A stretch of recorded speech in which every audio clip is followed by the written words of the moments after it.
whoever else is watching online today. It's Friday morning. My name is Pastor Jeff and I'm here to give you the devotional for today.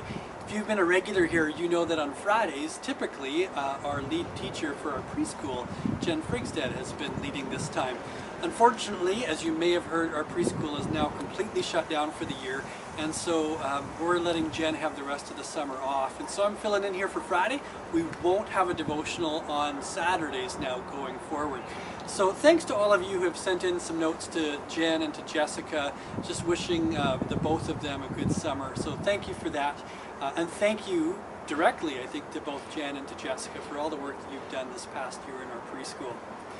Well, let's get into our devotional for today. It's from an Old Testament passage today, and I'm actually going to be looking at Exodus chapter 34, verses 21 through 24. Why don't I read the whole thing, and then I want to make 3 points out of that. It goes like this, Exodus 34, 21. 6 days you shall labor, but on the seventh day you shall rest. Even during the plowing season and harvest, you must rest. Celebrate the Feast of Weeks with the first fruits of the wheat harvest and the festival of ingathering at the turn of the year. 3 times a year, all your men are to appear before the sovereign Lord, the God of Israel. I will drive out nations before you and enlarge your territory, and no one will covet your land when you go out 3 times a year to appear before the Lord your God. So just a little bit of context here. This is obviously talking from some Old Testament times, so different vocabulary and factors are a little different there. There's 2 things being mentioned in this passage. One of them being Sabbath rest, which was a weekly thing. 6 days you're supposed to work, and on the seventh you rest. But there's actually talk in here as well about 3 different festivals that every Israelite was supposed to go to. That would mean leaving your house and going up to a place of worship. Later on that would mean Jerusalem, but in the time that Exodus was first talking about, might not have meant Jerusalem per se. So let's get into it.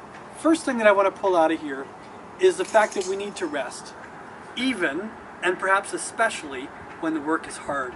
We heard from verse 21 that we're supposed to labor for 6 days. On the 7th day we're supposed to rest. Even during the plowing season and harvest, you must rest.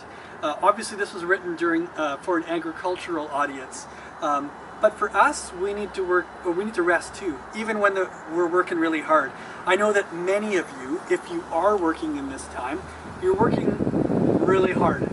You're maybe filling in for other staff who aren't able to make it for various means or reasons, and just because of this COVID thing, you're shifting gears a whole lot. You got to take care of yourself. You got to rest, especially when the work is hard. Second thing I think I want to pull out of here is that rest will always involve some amount of risk and trust.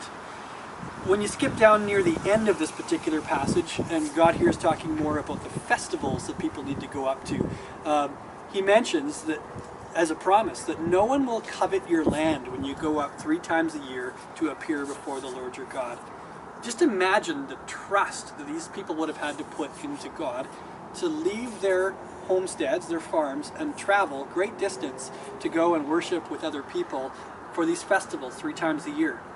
Could they trust God enough to leave their land and trust that no one would come in and have squatters' rights and take their land from underneath them? You know, whether it's them in old times or us now, there's still a trust element. Can we trust God enough to leave our work behind and rest when we're told to rest?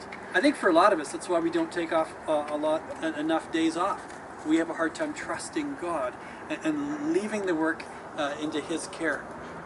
Third thing I wanted to say is actually just a little plug for this coming Sunday. Love for you to join us online to our Sunday worship service. We'll actually be talking a little bit about Sabbath this particular Sunday. We're going to be coming at it from a slightly different angle, and so you know, join us, and I think hopefully you'll be both encouraged and perhaps even challenged a bit. That's all I have for us today. Thanks for joining me, and we'll hope to see you tomorrow morning or on Sunday morning. Thanks. Bye-bye.